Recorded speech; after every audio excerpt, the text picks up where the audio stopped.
ባንካችን ውስጥ ታለንትድ የሆኑ ኢምፕሎይስ አሉ። እንደዚህ አይነት ስፔሶች ለእንደነዚህ አይነት ተሰጥኦ ያላቸውና የታደሉ ዜጎቻችን ሰራተኞችም የሆኑ ከውጭ ያሉት ትልቅ በር ይከፍታል ብዬ አስባለሁ። ሀሳቦቻቸውን ኤክስፕሎር የሚያደርጉበት፣ ኮላቦሬት አድርገው የሚሰሩበት፣ የወደፊቱንም ደግሞ የዳሸን መጻኢ እድል ደግሞ የሚወስኑ መልካም ነገሮች የሚወጡበት ስፔስ ነው የሚል እምነት አለኝ ማለት ነው። ይሄ ኢኖቬሽን ሀብ ዝም ብሎ የቴክኖሎጂ ቱሎችም ዝም ብሎ የሚቀመጡበትም አይደለም።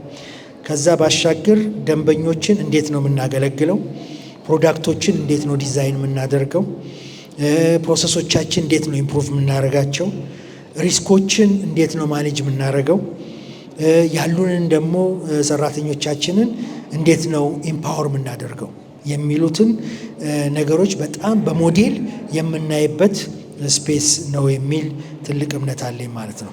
ይህ ማዕከል አዳዲስ ሀሳቦችን ወደ መፍትሄ፣ እይታዎችን ወደ ተግባር፣ የደንበኞችን ፍላጎቶች ወደ ሊለካ የሚችል ውጤት የሚቀየርበት የትብብር የሙከራና የመማሪያ መድረክ ነው ብለን እናምናለን። ይህ ማዕከል ለዳሽን ባንክ ብቻ ሳይሆን ለኢትዮጵያ የዲጂታል ፋይናንስ ምህዳር አዲስና ጠንካራ ጉልበት ሆኖ እንደሚወጣ እንደ ማስተርካርድ ሙሉ እምነት አለን። በሚቀጥሉት ዓመታት ከዚህ ማዕከል በሚፈልቁ አዳዲስ ሀሳቦች፣ መፍትሄዎችና እድሎች በጋራ ተጠቃሚ እንደምንሆን ሙሉ እምነት አለን። የዚህ የፈጠራ ማዕከል እውነተኛ ስኬት የሚለካው በሚፈጥራቸው መፍትሄዎች፣ በሚያገለግላቸው ደንበኞች እንዲሁም ለዳሽን ባንክ ለደንበኞቹና ለኢትዮጵያ ፋይናንስ ዘርፍ በሚያውለው እሴት ነው ብለን እናምናለን። ለከስተመርና ለማህበረሰቡ ጭምር የሆነ ችግር ፈቺ የሆነ ሁል ጊዜ የሚቀደም ሳይሆን ቀድሞ የሚሄድ ቀድሞ የደንበኛን ችግር የሚያይ ኦብዘርቭ የሚያደርግ ታለንት ያለው ወይም ኢኖቬሽን ሀብ ሆኖ ያለውጥ ለማምጣት ጠንክረን እንሰራለን።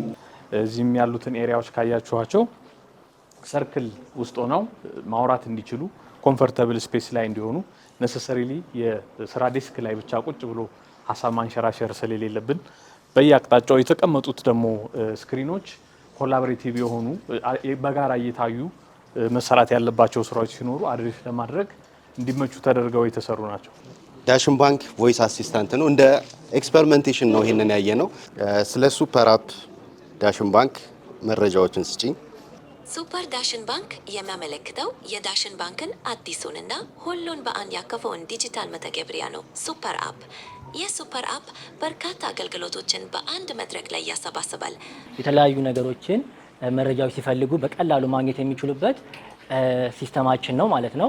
ይሄ ማለት የዳሽን ባንክ ቻት ጂፒቲ ማለት ነው። ያ ማለት ኤቭሪ መረጃችን በባኪንድ በራሳችን በኩል ነው ስቶር የምናደርገው። ምንም አይነት ወደ ውጭ የሚወጣብን ምንም አይነት መረጃ የለም።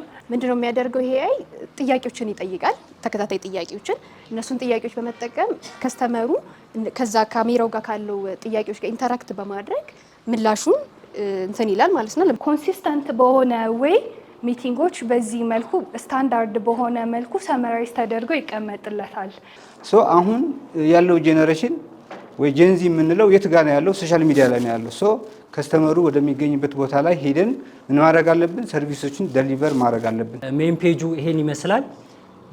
ቤዚክ የሆኑትን የዳሽን ባንክ ሱፐር አፕ ፕሮዳክቶችን ያሳያል። ከኢምፖርት ኤክስፖርት ጋር ተገናኝቶ የፐርሚት የሚሰጡበትን እሱን ሲስተም ጠቅላላ ኢንተርናሊ ነው ዲቨሎፕ ያደረግነው። ከቴክኖሎጂ ጋር የተያያዙ ፕሮጀክቶችን ረን የምናደርግበት ክፍል ነው። 6333 የሚል ሾርት ኮድ በአይቪአር ጋይድድ የሚሆን ደንበኞቻችን ሰልፍ ሰርቪስ የሚያገኙበት ኤጀንቶችን ሳያገኙ ከፈለጉ ስለ መረጃ ማግኘት የሚችሉበት ስለ ፕሮዳክቶቻችን በ4 ላንጉጆች ሰፖርት የሚደረግ በእንግሊዘኛ፣ አፋን ኦሮሞ፣ አማርኛና ትግርኛ ቋንቋዎች የደንበኞች ሰፖርት የምንሰጥበት ከክፍያ ነፃ የሆነ ቶል ፍሪ ነው። አሁን ላይ ከንጋቱ 12 ሰዓት እስካሁን ሰዓት ባለው ጊዜ ውስጥ 1503 ኮሎችን ኦፈርድ ኮሎችን ተቀብለናል። ከዛ ውስጥ 1333ን መልሰናል። አንሰርድ ኮሎች ናቸው። ዌይቲንግ ኮልስ 0 ነው። ያ ማለት አንድ ደንበኛ አሁን ቢደውል ቀጥታ ኤጀንቶችን አግኝቶ ሰፖርት ማግኘት ይችላል ማለት ነው።